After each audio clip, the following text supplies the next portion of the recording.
to be young is to be foolish. Some say that youth is nothing more than a series of unforced errors caused by human frailty. Fear, jealousy, and an unending desire for social acceptance.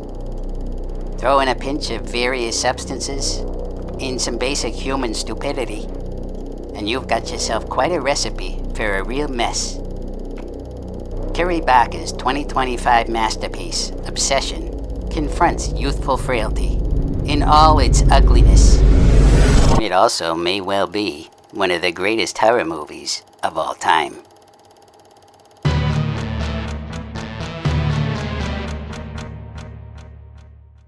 Hey everybody, it's your boy Ralph, back once again here at my personal Ralph Castle. Today's video is about Obsession, as mentioned in the prologue. I'm sure most of you, if not all of you, have heard of this movie. It might be one of the buzziest pictures of the last year or two. You got this little movie made for under $1 million that made more than an awful lot of gigantic blockbusters. It's really shaking the cage over there at Hollywood, and I'm on board for that, you know what I mean? It's also getting an incredible critical response. And a lot of folks are saying it's quite topical. Tons of think pieces and video essays and things of that nature.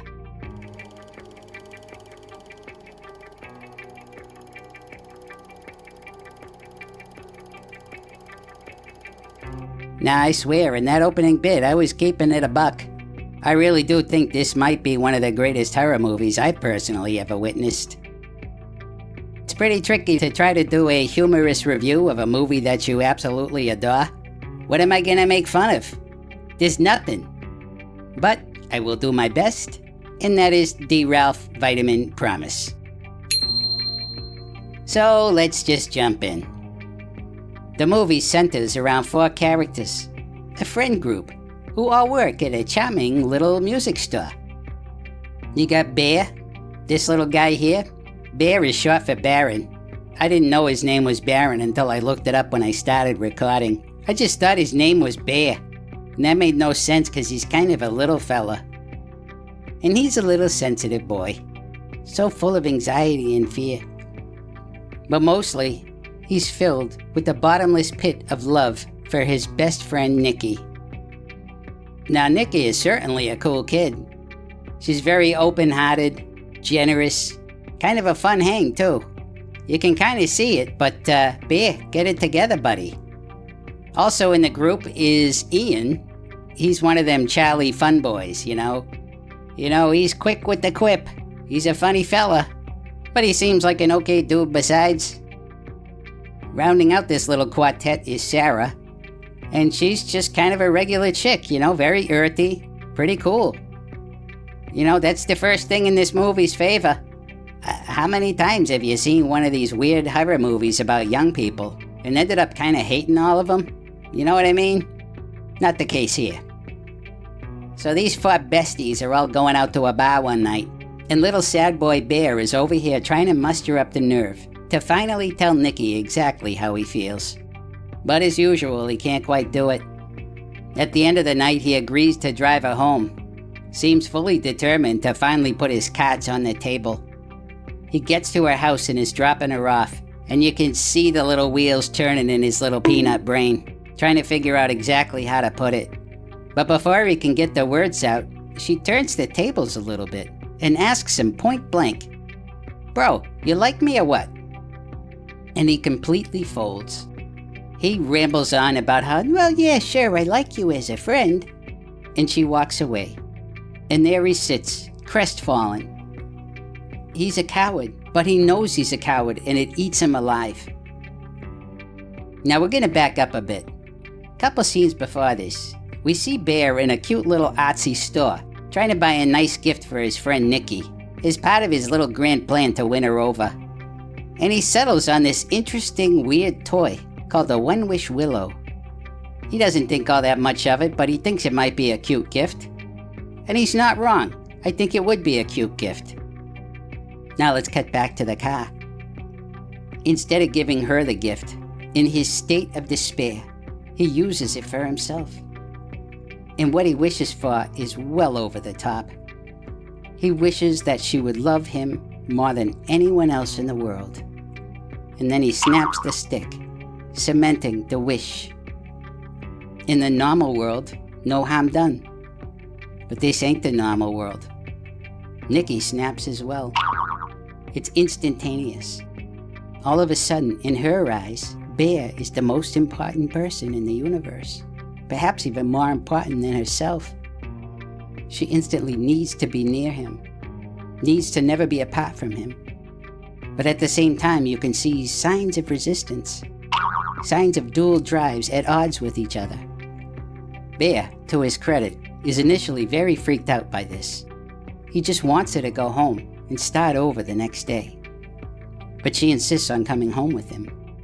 They go to his house, and her behavior starts ping-ponging wildly between deep affection and something indescribable. And Bear is doing his own little dance, trying to placate her with his presence, while being extra careful not to cross any boundaries. But there is an awful lot of movie to go. Now, I am definitely going to stop there in terms of describing the plot of this movie. If you haven't seen it, I bet your imagination's running wild. I will assure you that this is, in fact, very much a horror movie. And the darkness of this horror movie is very close to what I would call Vanta Black. You know that paint that's so black that when you paint something with it, it instantly just looks like a silhouette? I feel like I could probably find some use for that if I had some, but I don't.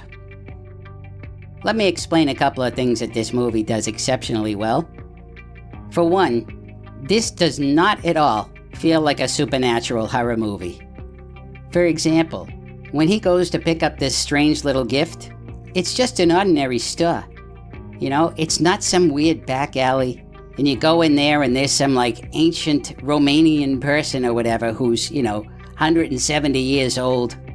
It's just some 20-something who's a bit droll, a bit sarcastic, In fact, the supernatural elements in this movie feel a lot more like traditional magical realism, if you'll permit me to be somewhat pretentious for a moment.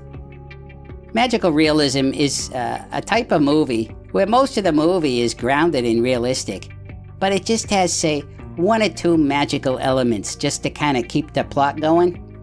Classic example is the movie Big with Tom Hanks from back in the 80s. That movie doesn't work without a little bit of magic. But the whole thing isn't like end-to-end Harry Potter or whatever.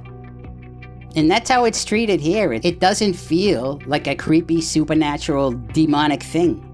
It's more mundane than that. In fact, the whole movie has a bit of a mundane vibe to it. It feels more like a little indie movie about four friends, rites of passage. A little bit of a romantic kerfuffle or something. And also the movie's quite funny at times, too. And I swear the effect is very unsettling. It's also a weirdly bizarre morality play. It's like a study on how people deal with various emotions. The constant struggle between selfishness and doing what's right. I swear my head was hurting after I was watching this movie because I kept turning all these ideas over in my brains. And, the last thing I want to talk about is just excellence in execution. You got this guy, Curry Barker. He does have a decent amount of experience with filmmaking. It's easy to dismiss him as a YouTuber, but he's put in the hours, and it shows. This thing is effortlessly crafted. It's not showy or cute or anything like that. It's seamless. You don't see the filmmaking, which is exactly what good filmmaking should feel like. But I am saving the best for last. Indy Navarrete, who plays Nikki. I swear, say a year from now, if she's not on the stage accepting a Best Actress Oscar for her part, I'm gonna be genuinely upset. She better get nominated at the very, very, very least. She is absolutely astounding. Best performance by an actor in any movie I've seen this year. What she does in this movie is a feat of acting gymnastics, and it's not just showy. There's a scene late in the movie of her just reading a little bit of a book, and it is absolutely spellbinding. If there were any unbound spells in the vicinity of one of the movie theaters, well, they're bound now because she binded them with her spellbinding performance. That is a very long, very poor joke. That's it. I ran out of stuff to say without just spoiling the pants off this movie, so I'm gonna stop there. Alright, if I was gonna give Obsession a star rating, let's see. I would give it not 4, not 5, but 6 stars out of 5. No, that's just stupid. You gotta have systems, you gotta have boundaries. 5 stars, we'll stick with 5. Dang near perfect movie. Okay, everybody, that's gonna do it for me. I hope you enjoyed it, and I hope you're feeling well, and that things are going well for you and for yours, and for members of your local community. Take care, everybody. Bye-bye.